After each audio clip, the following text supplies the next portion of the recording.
Bakit may mga hindi magkasundo-sundo sa buhay kahit na magkakapatid na lumaki sa isang bahay, kumain ng parehong pagkain? Mga mag-asawa na tagal-tagal na magkasama, hindi pa magkasundo ng mga pananaw sa buhay, ng mga paninindigan. Bakit? Pati sa mga religions, kanya-kanya ng mga paninindigan at bangay-bangayan. Ang ating pag-aaral ngayon, at i-apply nyo agad sa inyong mga buhay kung meron kayong mga kakaibang karanasan sa kapwa, sa kasama na magkakaiba kayo ng pananaw, kanya-kanyang realities. Yan ang ating pag-aaralan sa tulong ng Espiritu ng Diyos. Numbers 22:21-35 ang ating babasahin, puta-putake, putol-putol, kasi i-discuss natin ng installment. 21. Kinabukasan ng umaga, inihanda ni Balaam ang kanyang asno at sumama sa mga pinuno ni Balak kasama ang dalawa niyang utusan. Isang lumang kwento na babalikan natin. Ang background, itong si Balaam ay binabayaran ni Balak para isumpa niya ang mga people of Israel na ayaw naman ng Diyos na mangyari, pero sumama pa rin si Balaam nung siya ay pinasundo nitong si Balak. May dalawang kasama na mga utusan. So ang lakad na ito was against God's will. Nagalit ang Diyos dahil sa pangyayaring ito, kaya't hinadlangan ng anghel ni Yahweh ang daraanan ni Balaam. So the angel of the Lord stood on the way. God was opposing Balaam's travel. At pag sinasabi dito sa Old Testament yung angel of God, hindi mo maintindihan kung angel sent by God or a God mismo in angelic form. In any case, yun ang ating i-consider when we say anghel ni Yahweh. So God was opposing Balaam's travel, very, very obviously, because the angel of the Lord stood in the way to oppose that travel. Balaam was riding on his donkey, and his two servants were with him. Nakatayo sa daan ang anghel, hawak ang kanyang tabak. Nang makita ng asno ang anghel, lumihis ito ng daan at nagpunta sa bukirin. Kakaiba ang nangyari sa kwentong ito, yung anghel na humaharang sa kanilang paglalakbay ang nakakita yung donkey. Only the donkey, the mode of transportation, sees the opposing angel of the Lord. Balaam and the two others, the two servants, do not see the angel of God. So makikita natin dito na localized, minimize ang involvement ng angel, ang nakakakita lang ay yung donkey. At dahil tumigil ang donkey at umiiwas dito sa anghel na nakaharang, Balaam bit it to get it back on the road. So clueless itong among nakasakay, iniiwas siya sa sakuna at sa tiyak na panganib nitong kanyang sinasakyang asno, ay pinagpapalupa niya ang asno dahil umiiwas. Unseeing, ignorant Balaam beats the donkey to get it back on the track. And Balaam hurts his protector, his savior. Balaam insists on his own way. Kahit pa nga, dapat nakaramdam na siya na may pumipigil sa kanya, kasi yung anghel mismo ay nakita nga nung donkey, and the donkey was trying to avoid getting in the way of the angel. The donkey and Balaam have different but simultaneous realities.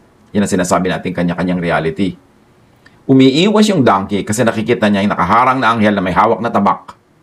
Ito namang si amo niya, si Balaam, gustong ipagpatuloy yung biyahe nila at pinapalo pa niya yung donkey na tumitigil at umiiwas na ituloy ang biyaheng ito.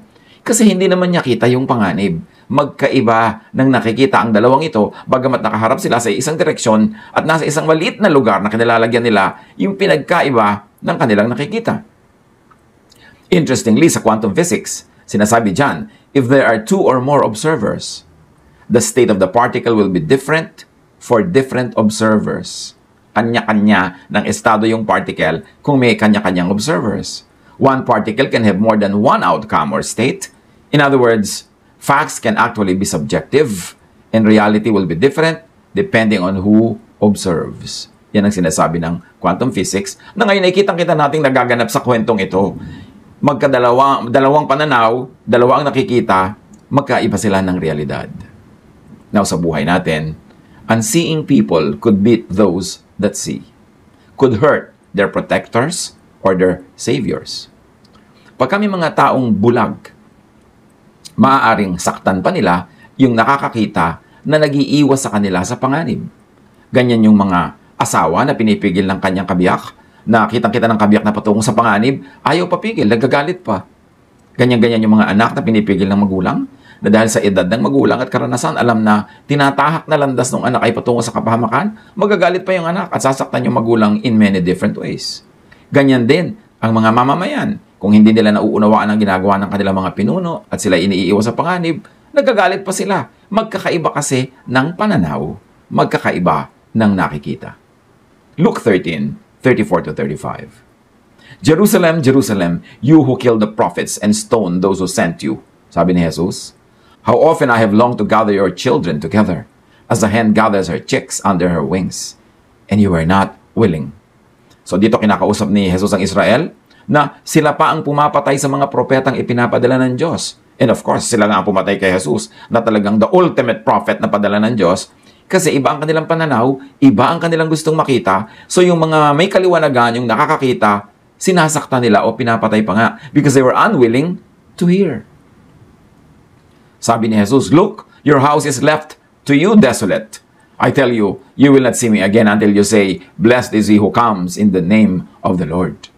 Dapat ganun ang attitude natin pag merong matalino, pag merong marunong, merong kaliwanagan, merong mensahe mula sa Diyos na magpapadali sa ating buhay, magliligtas sa kapahamakan, magtuturo ng kaliwanagan. Dapat sasabihin natin, blessed is he comes in the name of the Lord. Or blessed is her, she comes in the name of the Lord. Pero ang mga tao, ipinagpipilitan ang kanilang mga pananaw, ang kanilang sariling kabulagan, at ang kanilang makikitid na mga pag-iisip. Dapat nga, we celebrate those that see truth and make others see it. Napakapinagpala naman na isang pamilya, isang community, isang lugar, isang bayan, ang humanidad, kung merong mga taong matatalas ang pananaw. Nakakakita ng mga bagay na hindi nakikita ng karamihan. At dahil sa linaw ng kanilang pagkakakita at pagkaunawa, ay naipapakita rin nila at naipapaunawa sa iba in ways of teaching, by teaching, yung kanilang nalalaman. Hindi naman lahat halimbawa nakakakita ng magagandang choreographies. Yun lang gifted with dance. Pero pag itinuro na nila yung nakikita nila sa kanilang balintataw, itinuro nila sa dancers, and the dancers have the skill to obey the choreographer, na ipapakita ng choreographer sa ibang tao yung movement na dati na niyang nakita pa sa kanyang isip. Pero ngayon, through the tool, the dancer, what the choreographer sees only in his head is now seen by everybody on stage. Ganon din ang mga kompositor. Yung nadidinig nila mga himig sa kanilang isip, sa kanilang guni-guni. Kung magaling sila, ay naililipat nila sa notes. Tapos, pag kami nakabasa ng notes na yun at tinugtog ito, lahat ng mundo ngayon na hindi nadidinig yung tugtog na yung gifted musician and composer lang na nakakarinig sa kanyang isip, maririnig na ng lahat. Ganon din ang pintor. Makakakita ka ng empty canvas, pero yung pintor, buo na sa isip niya kung ano yung nakadrawing doon na isang babaeng kumakagat ng ubas, halimbawa, o ng atis, o ng pipino.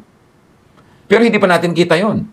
Canvas lang na walang laman ang nakikita natin. Pero sa husay ng pintor, na yung nasa isip niya ay ilipat niya sa canvas dahil may skills siya to draw. Marunong siya ng perspective, marunong siya ng color, marunong siya ng shading. Nakikita na natin ngayon yung dating siya lang ang nakakakita. Ganon din ang mga propeta. Ganon din ang mga hinihirang ng Diyos na makakita ng mga malalalim, matataas, malalawak na mga katotohanan.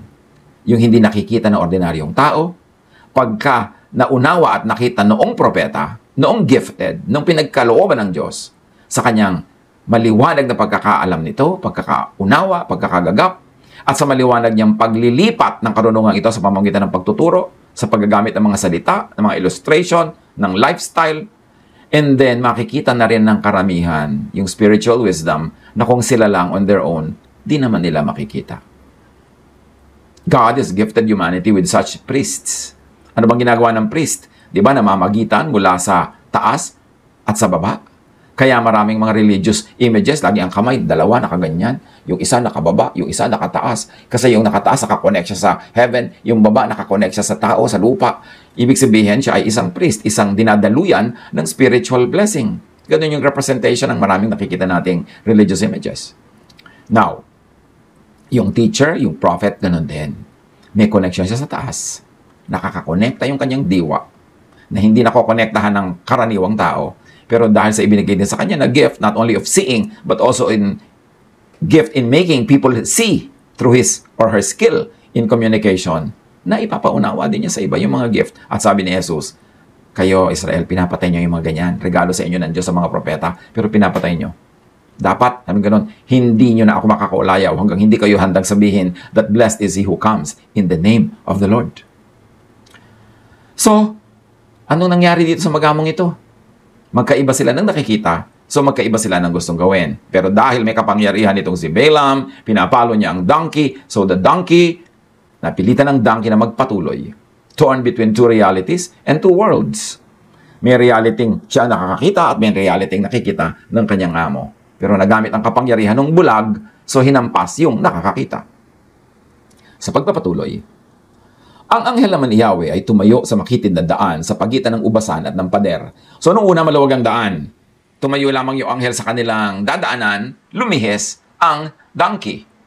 Dahil lumilihis ang donkey, pinili ng anghel ngayon na tumayo sa isang makitid na daraanan na merong pader sa isang gilid at ubasan, puro halaman sa isang gilid. So makitid na ang pwedeng pagpilian ng dadaanan. Tumayo doon ang anghel. Anong lesson ito?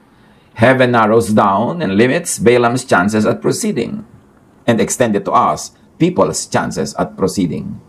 Pagka hindi ka nakinig sa unang babala na maluwag pa lang at may mga marami pang choices, kinikitira ng langit ang lalakaran mo para makontean ka at mabawasan ang mga choices para mapilitan kang sumunod. At yun ang ginawa ng anghel, tumayo siya sa pagitan ng pader at ng mga halamanan na makapal, wala nang pupuntahan yung donkey. Sa quantum physics, sabi, all possible futures are happening all at once. Observation collapses it to just one possible future. When a certain future collapses, it will have a determined chain of events following it. A1 leads to A2, etc. B1 leads to B2, etc. So maraming choices ang buhay. Halimbawa, ang isang estudyante, marami siyang choices kung ano ang pupuntahan niyang kurso. Pag pinili niya yung A1, natural lang, susunod na step niya noon sa next semester, A2, then A3, then A4, then A5, hanggang matapos niya yung course. Yun naman pumili ng ibang kurso, nasa B1 siya, then B2, then B3. Hindi pwedeng nasa A1 ka, lilipat ka sa B2. Ang tawag doon, mga nag-shift. Kaya nasasayang ang oras, nasasayang ang panahon, magsisimula na naman sila sa zero. Ganon din sa buhay at ganon din ang sinasabi ng quantum physics. Maraming choices ang buhay, pero pag mayroon kang isang tinahak na choice, tuloy-tuloy yon sa isang set of choices na automatic result ng una mong choice. Kaya dapat mamili tayo mabuti bago humakbang. Ngayon, sa pagpapatuloy ng kwento, when the donkey saw the angel of the Lord, it pressed close to the wall, crushing Balaam's foot against it. Nang makita ng asno, ang anghel, sumiksik ito sa pader at naipit ang paa ni Balaam. Imagine that. May pader sa kaliwa, mahabang pader. Sa kanan naman, ubasan, siksik ng halaman, di ka rin pwedeng pumunta. Ang anghel tumayo doon sa gitna. Ang ginawa naman itong kawawang asno na patuloy na hinahampas itong kanyang amo para tumuloy, nagsiksik siya sa pader kasi kung hindi yun, ang anghel ang mababangga niya eh. Sa pagsiksik niya, natural ang kaliwang paa nitong kanyang pasahero, nabangga at nagasgas at naipit sa pader. Seeing the danger, the donkey tries to keep Balaam and itself away from danger. Even if Balaam could get hurt in the process. Pero di ba mabuti nang maggasgas ang iyong binti, tamaan ng bato ang iyong tuhod, kaysa tagain ka ng anghel? Kaya lang hindi naman niya alam na may anghel na tataga sa kanya. Kaya yung naging better choice ng donkey na ito para sa kanya, yung less hurt and pain, minasama pa niya. Parang parents yan to their children. Or parang the solicitous seeing for the blind people. Ipinipili ka na nila yung less harmful for you para hindi ka mapunta sa more harmful. Pero dahil bulag ka, nagagalit ka pa. Samantalang pinili nila yung less harmful. Halimbawa, isang anak na hibang sa isang pag-ibig na alam ng magulang na disaster ang pupuntahan pag natuloy. Kasi syempre marunong na silang manuri ng tao. Tingnan mo pa lang eh. Pag may nanliligaw sa anak mo, nakaupo pa lang doon sa sopa, alam mo na kung walang kinabukasan ng anak mo. Kung bisita ka sa bahay mo, nakahuyaya doon, halos tumihaya at gumulong doon sa sala. Walang, alam mo na, tamad to. Lagi na lang nakaslouch. At saka bisita pa lang siya dito, masyado lang at ease. So, may mga parameters para matingnan mo yung character. Although hindi naman 100% correct, yung parameters na yan. Pero 99% correct. So, pagka nakita ng ganoon, pwede kang anak na palayuin ang magulang, papuntahin ka muna sa probinsya, kung baliw na baliw ka, itira ka sa tiyo mo sa malayo, etc. At walang cellphone, walang internet. Ay, nasasaktan ka nun, magagalit ka. Pero hindi mo alam, iniiwas ka sa mas malaking panganib. At ganyan ang ginagawa nitong donkey sa kanyang among si Balaam. O anong nangyari sa pagpapatuloy ng ating pagbabasa? Kaya't muli itong pinalo ni Balaam. Pinagmamalasakitan na nga siya, pinalo pa niya. Ngunit ang anghel ay humarang muli sa lugar na wala nang malilihisan ang asno. So pinalo, so nakakailihis pa rin ang konti. Meron pa rin konting space. Now the angel of the Lord leaves no room for Balaam's further advance. Ganyan ang Diyos sa buhay natin. Pag ang tikas ng ulo natin, binabawasan yung choices. Pero pag ang tigas pa rin, halos wala ka na talagang choice. Papipilitan ka na. Nang makita na naman siya ng asno, nahiga na lamang ito. Kaya nagalit si Balaam at muling pinalo ang asno. Nung wala ng choice itong si donkey, wala na siyang pupuntahan left or right, humiga na lang. That's the safest place. Kesa sagasaan niya yung anghel at tagain sila.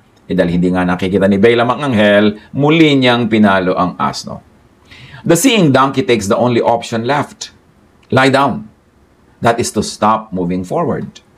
But Balaam hurts the donkey once more. The more the seeing tries to save the unseeing, the more the stubborn blind hurt their Savior. Ngunit, pinagsalita ni Yahweh ang asno sa wakas. Itinanong nito kay Balaam, ano bang kasalanan ko sa iyo? Bakit 3 beses mo na akong pinapalo? First, the Lord opened the donkey's eyes only. It could and should have been enough kung nakiramdam lang sana si Balaam. Pero kulang pa yung mata lamang.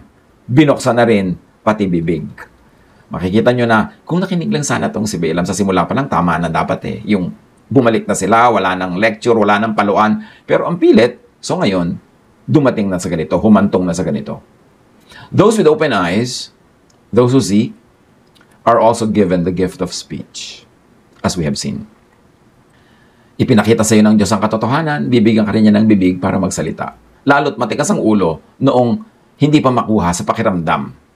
Kailangan pa talagang turuan clearly, may kasamang gift of speech, yung gift of seeing. And all of that para mailipat sa mga bulag at sa mga bingi yung katotohanan na dapat nilang marinig. It should be profitable for the unseeing to hear those that see and to see through those that see. Malaking biyaya sa atin pag merong marunong na nagtuturo sa atin, merong maalam, merong may karanasan, merong may edad, merong spiritual discernment, kasi tayo ang makikinabang sa kaliwanagan nila.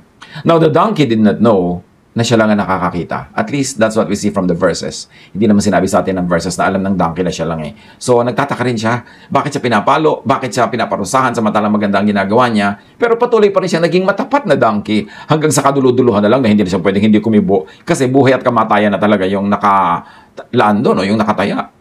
Those that see could be oblivious to the blindness of others. Pwedeng, dahil nakakakita ka, hindi ka aware na bulag yung iba. Sinabi ni Balaam sa asno, pinalo kita sapagkat ginagawa mo akong hangal. Kung may tabak lang ako, baka napatay na kita. Look who's talking. Iniiwan siya ng asno sa tabak. Pero siya, kung siya ang may tabak, tatagain niya yung asno. The unseeing could be so set in their own vision, could be more destructive if only they could. Ganon yung mga hindi nakakakita, yung mga bulag. Sobra silang decided na sila ang tama, sila ang nakakakita. At kung sakasakali lang na may mas makapangyarihan pa sila, mas makakapanakit pa sila yung mga bulag na yan.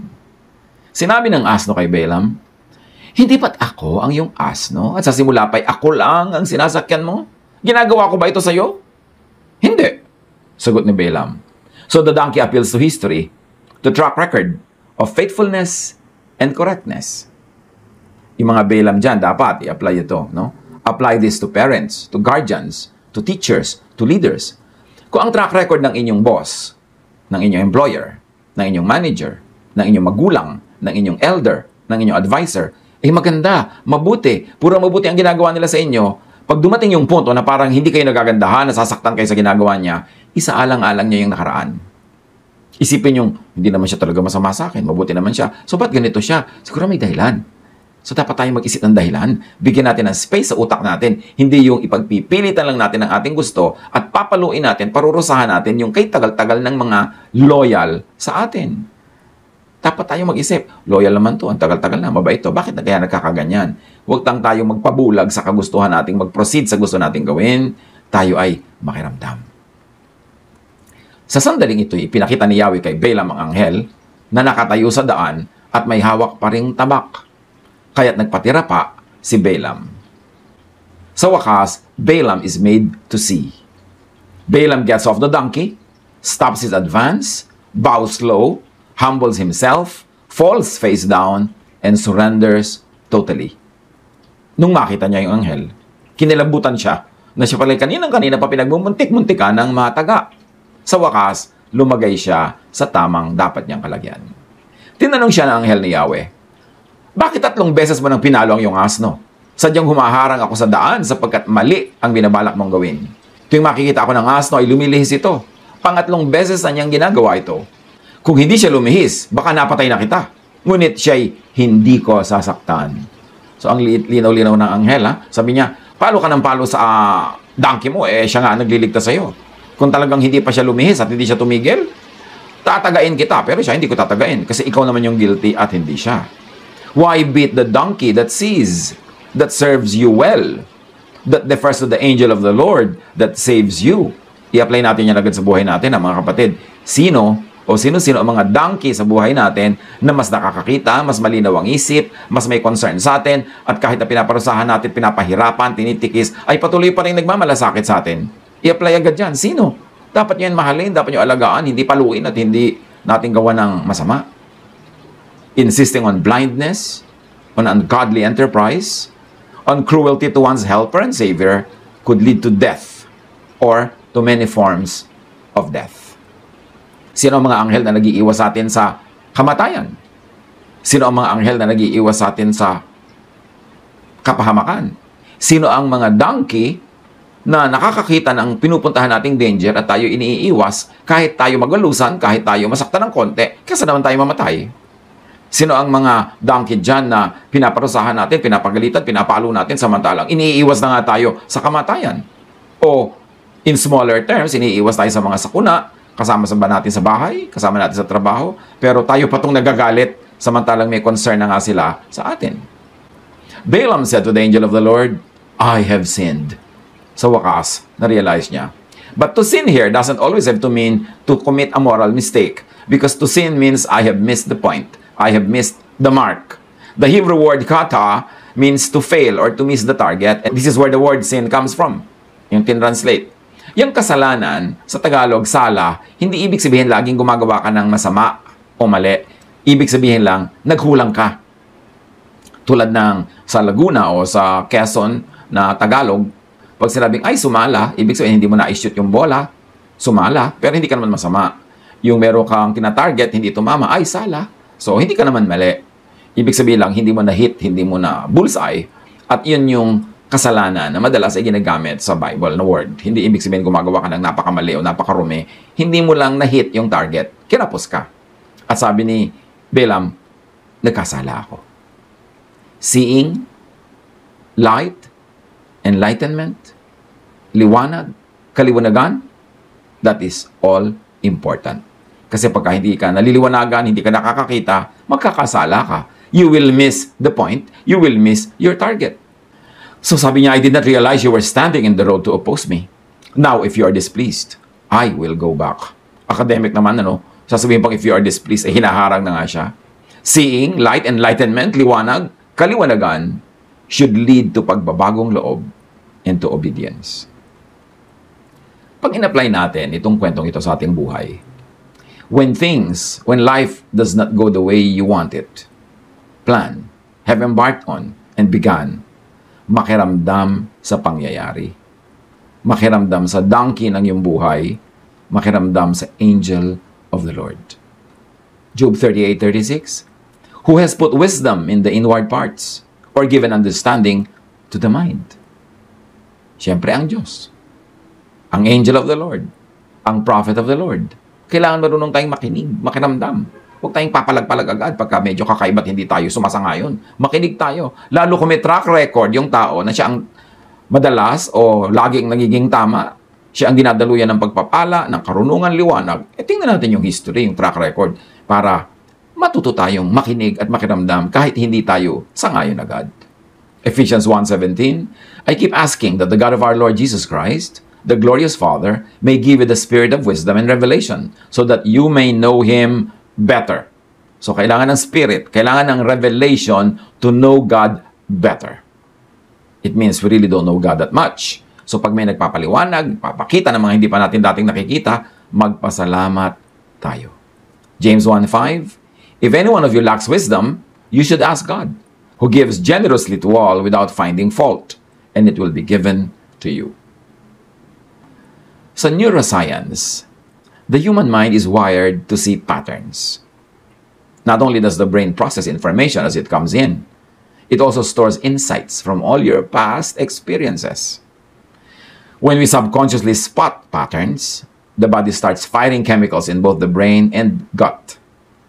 And these are what give us that instant sense that something is right or that it's off. So yan yung tinatawag natin na mga naramdaman mo, yung meron kang kutob. Dahil sa karanasan ng ating isip, marunong na siya mag-process, nakakakita na siya ng pattern. Meron ng mga alarm bells, kumakalembang ang mga warning pag yung isip natin nakakakita ng pattern. Ay, ang pinupuntahan nito, danger. Ay, ang ganyang usapan, pupunta sa kabastusan. Ay, itong ganitong mga pagbulog-bulong at pagngiti-ngiti, pupunta sa pangungutang. Natatandaan na yun ang brain natin, wina-warningan na tayo. So, dapat tayong makinig.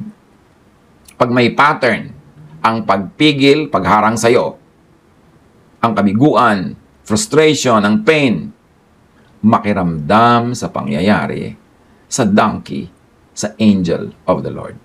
Tulad no, nakakailang beses nang yung donkey niya umiiwas, gumagawa ng paraan, may pattern na eh. Dapat naramdaman na niya na may nangyayari. Hindi naman ito basta ganito lang, hindi naman siya dating ganito. So dapat alam mo na merong danger na pinapasok ka. At sa buhay natin, i-apply natin yung ganyang pakikiramdam.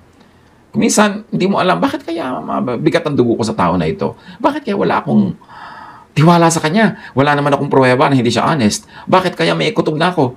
Kasi bukod sa alam ng utak mo, yung subconscious mo, may mga library yan ng information na pag nakakakita na siya ng pattern, naranasan nyo na kasi, nalaman na niya nung araw pa sa mga karanasan mo, na kahit nalimutan mo, na yung ganitong mukha, yung ganitong ugali, yung ganitong ayos ng tao ay pupunta yan sa sasaktan kanya, natatandaan nyo ng subconscious.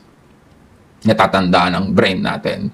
Kaya tayo binibigyan ng warning. Tapos pag hindi ka nakinig sa warning na yon, nagpauto ka pa rin, nasaktan ka pa rin, na 1, 2, 3 ka pa rin, tapos sabi mo, ay, kaya pala, parang may nararamdaman ako. Yung mga ganong mga kutob-kutob. Kaya dapat tayong marunong makinig sa ganon.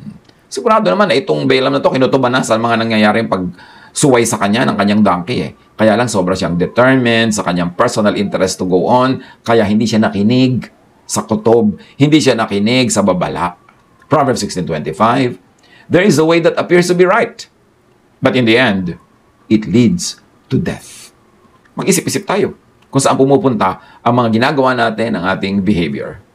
Proverbs 2:3-5, indeed, if you call out for insight and cry aloud for understanding, and if you look for it as if for silver and search for it as if for hidden treasure, then you will understand the fear of the Lord and find the knowledge of God.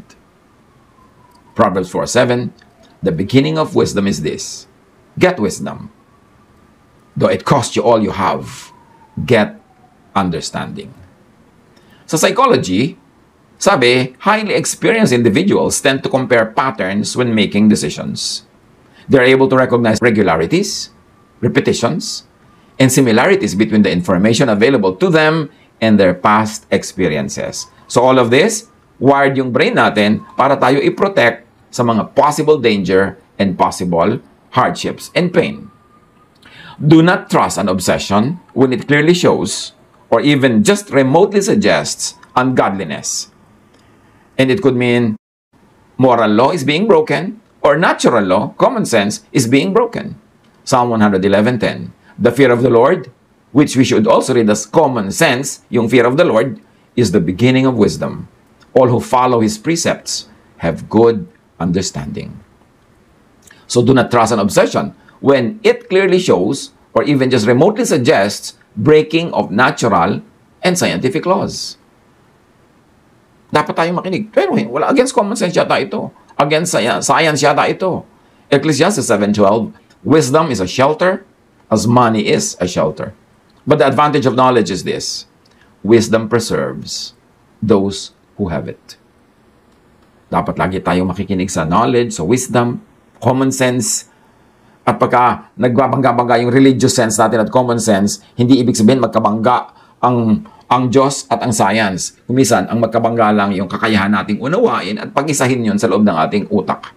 Psalm 37:23, The Lord makes firm the steps of the one who delights in Him. Napaka-importante na mag-isip, makiramdam, tumingin sa patterns, sa mga babala, huwag magmaang-maangan, at huwag tayong magbulag-bulagan. Ang madalas magbulag-bulagan yung mga in love, o kaya yung mga very interested in something, yung gustong-gusto mo yung isang bagay, na fixated ka doon, na ibinayad mo na pala ang buong puri mo, buong buhay mo, lahat-lahat para makuha mo lang yon, hindi mo na-realize because you are fixated on something you like very much. That's why we should be suspicious of the things we like very much. Yan ang magiging weakness natin. Proverbs 6:27-28. Kung ang tao ay magkandong ng apoy, kasuotan niya kaya hindi masusunog niyon? Kung ang tao ay tumapak sa uling na nagbabaga, hindi kaya malalapnos itong kanyang mga paa? So mag-ingat-ingat sa paglalaro ng apoy. Katulad ditong si Balaam, naglalaro ng apoy, nakakapaso, nakakasunog. Sa biology, sabi ng natural selection, when faced with danger and need, the careful and more observant species survived, while the less observant likely did not. So yung marunong mag-observe, marunong magbasa ng panganib, marunong makinig sa mga babala, pattern, yun ang naliligtas. Kaya tayo marunong ng pattern. Ano ba yung magulong pattern? Ayaw natin yan. Gusto natin magandang pattern, merong symmetry, merong balance. Kasi pag yung magulo yung pattern, ganun ang pattern ng mga alon na nakakalunod. Yung magulong pattern ng wind, yun ang mga nakakatanggal ng bubong, yung malilipad ka, yun ang talagang dadali ka ng buhawi. Yung mga magugulong pattern ng tubig sa ilog, yan yung pwede kang dala ng agos at malunod. Kasi under normal circumstances, pati galaw ng tubig may balance, may beauty. Ang galaw ng wind, graceful. Ang galaw ng alon, merong choreography. So, nakawire yung utak natin na pag nakakita tayo ng kakaiba, ibig sabihin ng danger. At yung marunong magbasa ng danger dahil nakakakita ng kakaiba ay maliligtas. Halimbawa, kakaiba naman itong kumari natin na to, sobrang magiliw, sobrang mabait, punta ng punta dito sa bahay, nagdadala ng leche plan, nagdadala ng mga bulaklak, nagdadala ng mga ulam. Eh yung pala may relasyon na sa asawa mo, no? Kaya kailangan makakita ka ng may pattern. Bakit kakaiba ang pattern nito? Wala na yata ito sa normal. Kasi pag wala sa normal ang pattern, you should read it as danger. Merong sobrang nakikipagkaibigan sa iyong anak na kapitbahay. Yung pala gusto na niyang i-abuse yung anak mo. Yung binibigyan ng laruan, binibigyan ng pagkain, binibigyan ng pera. Mas pangit na pattern na yan, hindi na yan normal. Kaya dapat marunong tayong magbasa ng patterns. At yung ganyang patterns, natatandaan ng utak natin. Natatandaan ng ating subconscious. Kaya iba yung maraming karanasan, yung may edad, marami nang na-exposure, marami na siyang natandaan, kaya wiser na siya dapat. Pero dapat nakikinig. Remember, binubulag tayo ng ating desire, ng great interest. Pagka nakikita natin yung mga dangers na may pattern, ini-ignore natin kasi gustong-gusto natin kunin yung gusto nating makuha. So just do not readily, easily trust an obsession. Because obsessions could carry built-in blinders. Para yung sa isang Pacific Island, yung mga unggoy doon, pag gustong hulihin ng mga tao doon, matatalino yung mga unggoy, di nila mahuli. Doon sa island na yun, mayroong mga malalaking coconuts. Ang ginagawa ng mga islanders, gumagawa sila ng maliit na butas doon sa bao ng buong nyog. Yung buo, parang bola. Lalagyan nila ng kaprasong butas at lalagyan nila ng makinis na bato sa loob. Kasi gusto-gusto ng mga unggoy yung mga bato na ito. So, dating si unggoy, sisilipin niya yung butas noong bao, noong nyog. Makikita niya yung magandang kikislap-kislap na makinis na bato. Gustong-gusto niya yon. Isusuot niya ngayon ang kanyang kamay sa butas. Kasyang-kasya yung kamay ng unggoy sa butas. Yun ang na-perfect na ng mga natives doon na size ng butas. Pagka ngayon, naipasok na ng unggoy ang kanyang kamay sa loob ng butas, dadakmay niya yung bato sa loob, hawak-hawak niya. O pag ilalabas na ngayon niya ang kanyang kamay, ano mangyayari? Hindi niya mailabas. Kasi malaki na ngayon yung kamao niya, may laman ng bato sa loob. May hawak-hawak ng bato, lumaki na yung kamao niya. Hindi na niya ngayon mailalabas. At dyan nahuhuli ng mga tao dun sa island na yun ng mga unggoy. Bakit? Ano man ang mangyari, magkamatayan man, hindi nila bibitawan ang bato. Samantalang, kung bibitawan lang niya ang bato, liliit uli ang kanyang kamay, yung kanyang fist, mailalabas niya uli ang kanyang kamay sa butas at makakalayo siya mula dun sa nyog na nakatali. Kasi nakatali yung nyog, hindi niya pwedeng dalhin yun. Kaya trap nga yung nyog na yan eh. Mga kapatid, sa buhay natin, ano-ano ng kapahamakan ang sinuong nyo dahil ang ayaw nyong bitawan ang bato. Kaya sabi ni Darna, Ding, ang bato. Pero yung bato ni Darna, maganda sa kanya yon. Pero doon sa unggoy, no. Diba? Minsan ayaw niyong bitawan niyang nanliligaw sa inyo, yung pala kapahamakan ang susuungin. Minsan ayaw niyong bitawan yung gustong-gusto niyong bilhin na isang bagay, hanggang nagkautang-utang na kayo. Anong mga ayaw natin bitawan? Nakapahamakan pala. Dapat nakikinig tayo sa ating donkey. Tulad nitong si Balaam, ayaw niyang bitawan yung plano niyang magbiyahe. Romans 8:6, the mind governed by the flesh is death, but the mind governed by the Spirit is life and peace. Proverbs 11:6, the righteousness of the upright delivers them, but the unfaithful are trapped by evil desires. Kaya ang desire, pagka hindi natin yan kinontrol, tayo ang kokontrolin yan. Just do not readily and easily trust an obsession, because obsession could, in and by themselves, be blinders. Yung mga plano natin, mga gusto natin, sila na mismo kumisan ang pambulag. James 1:14-15, but each person is tempted when they are dragged away by their own evil desire and enticed. Then after desire has conceived, it gives birth to sin. And sin, when it is full grown, gives birth to death. Kanya-kanyang realities. Test your reality. Test your reality against the reality of your donkey. Test your reality against the reality of your teacher. Against the reality of people who are more experienced, more knowledgeable, probably more educated than you. Makiramdam sa events, sa outcomes of events. Sabi sa Matthew 7:18-19 ni Jesus mismo, a good tree cannot bear bad fruit, and a bad tree cannot bear good fruit. Pag maganda ang puno, maganda ang bunga. Pag pangit ang puno, pangit ang bunga.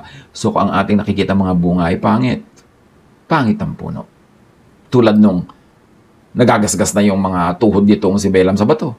Yung ibinaba na siya ng donkey, yung umupo na, ayaw siyang sundin. Di ba pangit yung mga bungang nakikita niya? Kasi pangit ang punong pinanggagalingan, lumalabag sila sa kagustuhan ng Diyos. Of course, hindi naman 100% na pag may bad tree, bad yung fruit. At kung may bad fruit, bad na nga yung tree. Kasi you should leave just a little room for time and chance. Kasi sabi sa Bible, time and chance happens to all. Pero konti lang. Most of the time, pagka bad yung fruit, bad kasi yung tree. Pag bad yung product, bad yung procedure, bad yung method. Every tree that does not bear good fruit is cut down and thrown into the fire. Or, every enterprise that is not good, coming from a good intention, done in a good method, is punished with failure. So even failure in our life is a lesson. Ang ating mga kabiguan, ang ating mga pagbagsak, ang ating mga sakit, ang ating mga pagdurusa, lesson din yan. Ibig sabihin, bad fruit yan, may pinanggalingan yan na bad tree. Sa mga pagdurusa natin sa buhay, ano yung mga bad trees na nagluwal sa mga hirap, sakit ng buhay natin, cause and effect. Pagka yung effect ay pangit, bad yung cause. Manuri tayo. At kahit may kanya-kanya tayo mga realities, huwag natin ipagpilitan yung reality natin kung yung reality naman natin, ang dinadala sa atin ay kalugihan, kahirapan, kasakitan. Ibig sabihin, dapat tayo magpalit ng reality. Dapat nating makita ang mga bagay-bagay from the point of view of other people who are successful, who are happy, who are convenient, who are healthy. Huwag natin ipagpilitan yung paraan natin kung eto na nga dinadala na tayo sa patakot-takot na kahirapan at kalugihan. Kanya-kanyang pananaw. Pero kung ang pananaw nyo, nalulugi kayo, lagi, dinadala kayo sa kalugihan, be willing to look at the world, to look at life from other people's realities and points of view. Lalo kung sila ay anointed, lalo kung sila ay blessed by God with enlightenment. Paano ito i-apply sa ating buhay? Reviewin, suriin, at hanapan ng application. God bless us all.